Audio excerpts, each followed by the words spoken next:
Let the ancient seals be broken, let the veils be lifted, for the time is now, and the dragon's prophecy must be answered.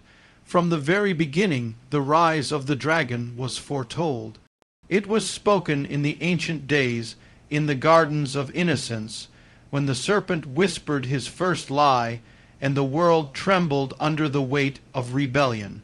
It was said that he would rise, that he would wage war against the seed of the woman, that he would breathe out his venom upon the nations, that he would summon rulers, kingdoms, and powers to his cause.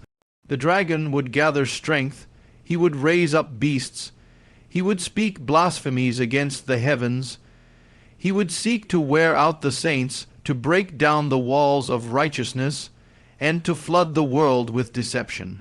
But that is only half the prophecy, because hidden within the very warning of the dragon's rise is the greater mystery that even as the dragon would rise, so too would the overcomer be revealed. For the prophecy of darkness is never given without the prophecy of the light that will pierce it.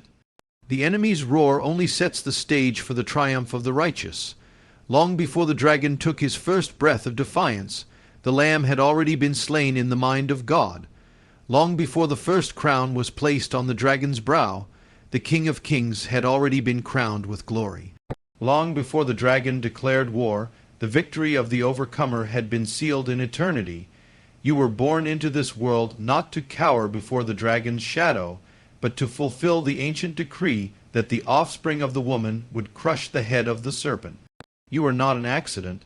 You are part of the divine strategy. You are living, breathing prophecy, the answer to the enemy's boast. The very fact that you are alive in this hour is evidence that heaven trusts you with this moment in history. You are not here to survive the dragon's onslaught. You are here to overturn it. You are not here to be another casualty in his war. You are here to fulfill the destiny of the overcomers. You are called to be the fire in the midst of the smoke. You are called to be the roar that answers back to the dragon's lies. You are called to carry the authority of the one who trampled the serpent underfoot. The enemy has made his move. Now it is your time to move. The dragon's rise is real, but it is not the final word.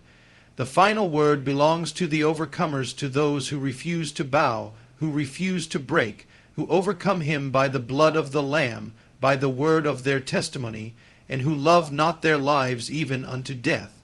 This is your hour. This is your fight. This is your prophecy to fulfill. The dragon was foretold to rise, but so were you. The dragon rises with fury, clothed in the appearance of power, crowned with the symbols of dominion. He hurls threats into the heavens, shakes the earth with fear, and causes kings to tremble. His fire seems consuming, his strength overwhelming, and his voice a roar that shakes the souls of men. And yet, beneath all the terror, all the pomp, all the roaring, there lies a single secret. It is an illusion. The dragon's true power is not in his might, it is in his deception. His weapon is not his fire, it is your fear. His strength is not in the force he wields, it is in the surrender he extracts. He cannot conquer the one who refuses to bow. He cannot chain the one who refuses to believe his lie. He cannot defeat the one whose eyes are fixed, not on the dragon's shadow, but on the glory of the Lamb. It has always been so. From the beginning of time, every fall of man, every collapse of a nation, every defeat of the righteous began the same way, not with the overpowering of the enemy's hand, but with the yielding of the human heart. The enemy's power is a house of smoke. It cannot stand unless you build it with your own hands. He must persuade you to give up what he cannot take by force. He must tempt you to open the gates he cannot break down himself. He must seduce you to believe that he is greater than the one who lives within you. That is why the greatest battles are fought not in the fields, but in the heart, not with swords of steel, but with swords of belief. The dragon's fire rages against those who forget the authority given to them, those who trade the truth for a lie, those who see the storm and forget the master of the wind. But for those who know, for those who stand, the dragon's fire turns to mist. His accusations fall empty. His crowns fall from his brow. His power dissolves like smoke before the morning sun. The blood of the Lamb has already broken the dragon's dominion. The empty tomb has already shattered his chains. The name above every name has already declared his defeat. The only battlefield left is your faith. You were never called to defeat the dragon by your own strength, for it is not by might, nor by power, but by the Spirit of the living God. You were never called to fight from a position of fear, but from a throne of victory. You were never meant to ask whether the dragon is too strong, but whether you will stand in the victory already won. And if you stand, if you refuse to yield, if you lift your shield of faith against the fire, you will watch the dragon's fury fall powerless at your feet. You will walk through the flames, and the flames will not burn you. You will trample the serpent underfoot. You will see the illusion vanish, and the true power, the power of the overcomer, will be revealed in you. You do not need to fear the dragon. The dragon fears you when you stand in the one who conquered him. The dragon speaks. He utters threats. He proclaims victories. He roars as if he holds the destiny of the earth in his hands. His words are filled with pride, with arrogance, with the sound of a kingdom that believes itself invincible. For a moment, it seems that his voice fills the earth, that his shadows stretch to the edges of the horizon, that his kingdom has no end. For a moment, the world listens. For a moment, the world trembles. For a moment, the dragon appears to write the story, but it is only for a moment, because the scrolls of destiny are not held in the claws of the dragon, they are sealed in the hands of the Lamb. The dragon can roar, but he cannot touch the seals. He can threaten, but he cannot open the books of eternity. He can rage, but he cannot alter the word that was spoken before the foundations of the world. He is a created thing, not the Creator. His throne is made of dust, and it will be blown away by the breath of the Almighty. The final word does not belong to the dragon.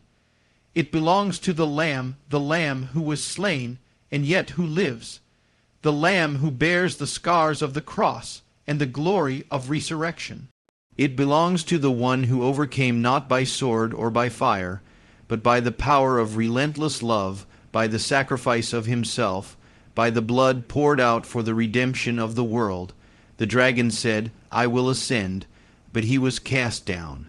The Lamb said, I will descend, and he was exalted to the highest place.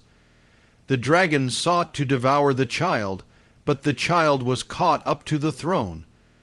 The dragon raged against the woman, but the earth opened its mouth and swallowed his flood. The dragon makes war, but it is the Lamb who wins the war. The Lamb speaks a word, and the armies of darkness fall. The Lamb breathes, and the kingdoms of rebellion collapse. The Lamb stands, and every throne, every crown, every dominion must bow. And hear this, the Lamb has already written your name in his book. The dragon may accuse you. He may remind you of your failures, of your brokenness, of your weakness. But the Lamb speaks a greater word. He speaks of redemption. He speaks of mercy. He speaks of victory. You are not the sum of the dragon's accusations.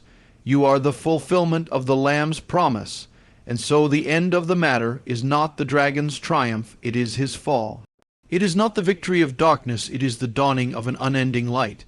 It is not the reign of terror, it is the reign of the King of Kings and the Lord of Lords. The final trumpet will sound, the heavens will be open. The rider on the white horse will appear, and on his thigh will be written, King of Kings and Lord of Lords. And the dragon will be bound, his mouth will be silenced, his kingdoms will be no more, and the Lamb will reign forever and ever. So do not fear the dragon's roar. It is the roar of a defeated foe. Do not tremble at the darkness. It is the fading of a dying night. The dawn is coming. The throne is established. The victory is assured. The final word belongs to the Lamb, and if you belong to the Lamb, then the final word of victory belongs to you. Therefore, stand as warriors of light, stand as breakers of the dragon's curse. Stand as children of the Lamb, the Lion, the King, for the dragon's prophecy is real, but you are the fulfillment of a greater prophecy, that the light shines in the darkness, and the darkness shall not overcome it. Rise up, overcomers. The dragon's prophecy is revealed, but it is you who are destined to break it.